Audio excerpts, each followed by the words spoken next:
मृत्यु के बाद कैसे कर्ण एक रात के लिए जिंदा हो गए, आखिर क्यों कर्ण की आत्मा पांडवों से मिलने आई। आज हम आपको महाभारत से जुड़ी एक अद्भुत घटना के बारे में बता रहे हैं। जब महाभारत युद्ध में मारे गए समस्त सूरवीर जैसे ही भीष्म, द्रोणाचार्य, दुर्योधन, अभिमन्यु, द्रौपदी के पुत्र कर्ण, शिखंडी आदि एक रात के लिए पुनर्जीवित हुए थे। यह घटना महाभारत युद्ध खत्म होने के 15 साल बाद घटित हुई थी। साथ ही हम आपको बताएंगे कि धृतराष्ट्र, गांधारी, कुंती और विदुर की मौत कैसे हुई। आइए इन सब के बारे में विस्तार पूर्वक जानते हैं। राजा बनने के पश्चात हस्तिनापुर में युधिष्ठिर न्यायपूर्वक शासन करने लगे। युधिष्ठिर प्रतिदिन धृतराष्ट्र व गांधारी का आशीर्वाद लेने के बाद ही अन्य काम करते थे। इस प्रकार अर्जुन, नकुल, सहदेव, द्रौपदी आदि भी सदैव धृतराष्ट्र व गांधारी की सेवा में लगे रहते थे। लेकिन भीम के मन में धृतराष्ट्र के प्रति हमेशा द्वेष भाव ही रहता। भीम धृतराष्ट्र के सामने कभी कभी ऐसी भी बातें कह देते जो कहने योग्य भी नहीं होती थी। 15 साल पश्चात धृतराष्ट्र गए थे वन। इस प्रकार धृतराष्ट्र, गांधारी को पांडवों के साथ रहते हुए 15 साल गुजर गए।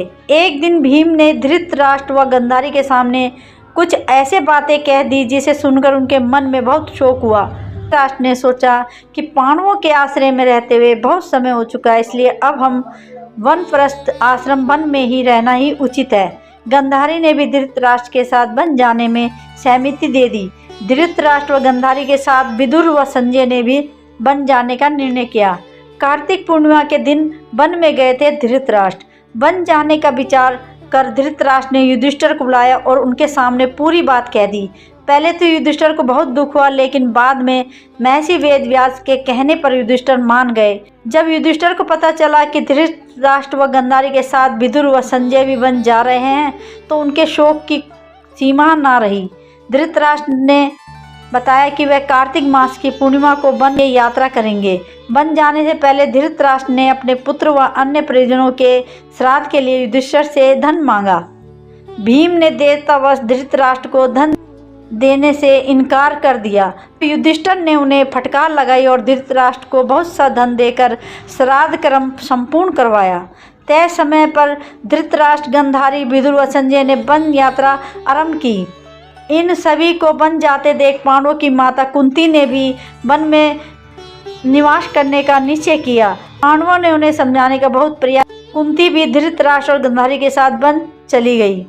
धृतराष्ट्र से मिलने 1 साल बाद गए थे युधिष्ठिर। धृतराष्ट्र आदि ने पहली रात गंगा नदी तट पर व्यतीत की। कुछ दिन वहां रुकने के बाद धृतराष्ट्र, गांधारी, कुंती और विदुर, संजय कुरुक्षेत्र आ गए। यहाँ महर्षि वेदव्यास से वनवास की दीक्षा लेकर सभी महर्षि सतयुग के आश्रम में निवास करने लगे।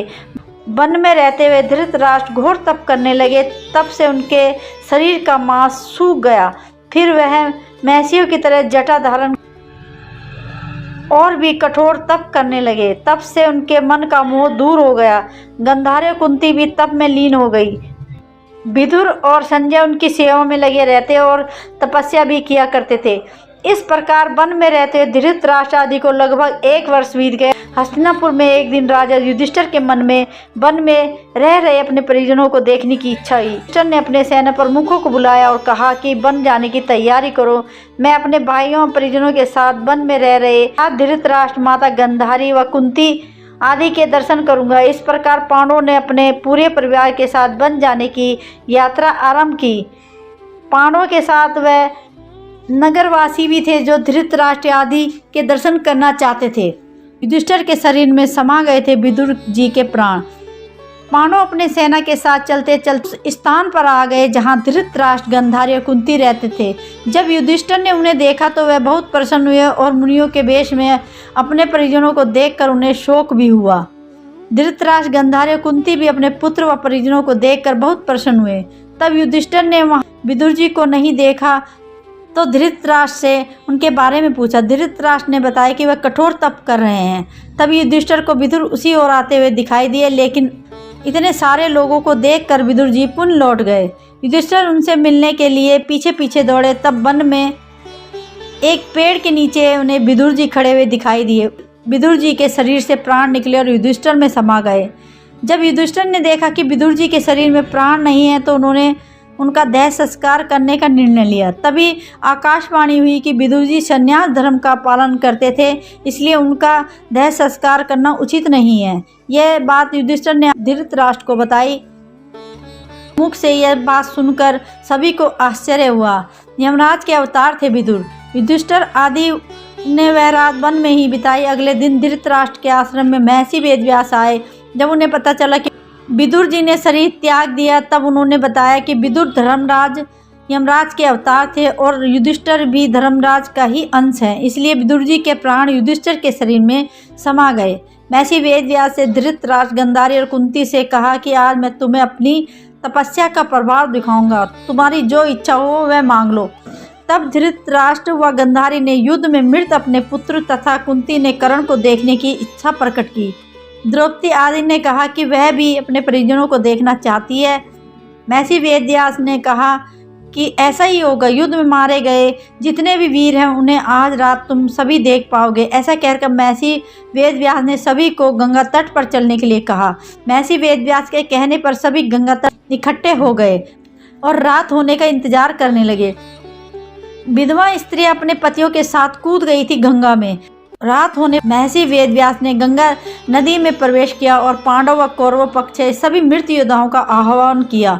थोड़ी भीष्म, द्रोणाचार्य, कर्ण, दुर्योधन, दुशासन, अभिमन्यु, धृतराष्ट्र के सभी पुत्र, घटोत्कच, द्रौपदी के 5 पुत्र, राजा द्रुपद, दुष्टद्युम्न, शकुनी, शिखंडी आदि वीर जल से बाहर निकल आए। उन सभी के मन में किसी भी प्रकार का अहंकार, क्रोध नहीं था। महर्षि वेदव्यास ने धृतराष्ट्र, गांधारी को दिव्य नेत्र प्रदान किए। अपने मृत परिजनों को देखकर सभी के मन में हर्ष छा गया। सारी रात अपने मृत परिजनों के साथ बिताकर सभी के मन में संतोष हुआ। अपने मृत पुत्रों और भाइयों, पतियों, अन्य संबंधियों को मिलकर सभी का संताप दूर हो गया। तब महर्षि वेदव्यास वहां उपस्थित विधवा स्त्रियों से कहा कि जो भी अपने पति के साथ जाना चाहती है वह सभी गंगा नदी में डुबकी लगाएं। महर्षि वेदव्यास के कहने पर अपने पति से प्रेम करने वाली स्त्रियां गंगा नदी में डुबकी लगाने लगी और शरीर छोड़कर पति लोक में चली गई। और इस प्रकार अद्भुत रात समाप्त हुई। आग में जलकर हुई धृतराष्ट्र व गांधारी व कुंती की मृत्यु। इस प्रकार अपने मृत परिजनों को मिलकर धृतराष्ट्र, गांधारी, कुंती और पांडव बहुत प्रसन्न हुए। लगभग 1 महीना वन में रहने के बाद युधिष्ठिर पुनः हस्तिनापुर लौट आए। इस घटना के करीब 2 वर्ष बाद एक दिन देव ऋषि नारद युधिष्ठिर के पास आए। युधिष्ठिर ने उनका स्वागत। देव ऋषि नारद ने उन्हें बताया कि वह गंगा नदी के आसपास के तीर्थों के स्नान करते हुए आए हैं। तो युधिष्ठिर ने उनसे धृतराष्ट्र, गांधारी व माता कुंती के बारे में पूछा। तब देव ऋषि नारद ने उन्हें बताया कि तुम्हारे वन से लौटने के बाद धृतराष्ट्र आदि हरिद्वार चले गए। वहाँ भी उन्होंने घोर तपस्या की। एक दिन जब वह गंगा स्नान कर आश्रम में आ रहे थे, तभी वन में भयंकर आग लग गई। दुर्बलता के कारण धृतराष्ट्र, गांधारी और कुंती भागने में असमर्थ थे, इसलिए उन्होंने उसी अग्नि में प्राण त्यागने का विचार किया और वहीं इकट्ठा होकर बैठ गए। इस प्रकार धृतराष्ट्र, गांधारी और कुंती ने अपने प्राणों का त्याग कर दिया। संजय ने ये बात तपस्वियों को बताई और वे सब हिमालय पर तपस्या करने चले गए। धृतराष्ट्र, गांधारी और कुंती की मृत्यु का समाचार जब महल में हाहाकार मच गया, तब देव ऋषि नारद ने उन्हें धैर्य बंधाया। युधिष्ठिर ने विधि पूर्वक सभी का श्राद्ध कर्म करवाया और दान दक्षिणा देकर उनकी आत्मा की शांति के लिए संस्कार किए।